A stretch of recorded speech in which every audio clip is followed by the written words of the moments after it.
எப்பா நான் பெரிய காலேஜ்ல போய் படிக்க போறேன்ப்பா. சரிதாம்மாண்ணே போய் படிடா. சரிப்பா, ஃபீஸ் அதிகமா வரும், என்னப்பா பண்ணுவீங்க? அதுக்கு என்னடா வெயில் டைம் சீசன் இருக்கு, அப்பா பாத்துக்கிறேன்டா. இல்லப்பா, ஃபீஸே 1,00,000 மேல வரும்ப்பா. 1,00,000 கடையும் இளநீ வித்தாலும் 50,000 கூட போகுதுடா. எனக்கு அதெல்லாம் தெரியாது. பெத்த கடமை படிக்க வச்சு. எப்பா என்ன 3 வருஷம் கஷ்டப்பட்டு படிக்க வச்சுட்டேன்னு வச்சுக்கேன். கார்ல போனா, ஃபிளைட்ல போனா, பறந்துகிட்டே இருக்கலாம். அப்புறம் கடன் இங்க இருக்காது, ஃபாரின்ல இருக்கும். இதாம்மாண்ணே இந்த ஃபீஸ் கட்டுறதுக்கு பணம். இப்போ அதுக்குள்ள எப்படி ரூபா ரெடி பண்ணா?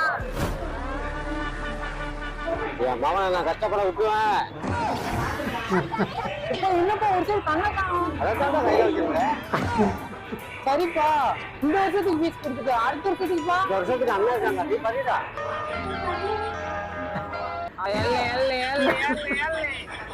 கார்ல போறானா, பிளைட்ல போறானா, கடைசியா தனியா கக்கூஸ் கூட போகலாமாக்கிட்டானே.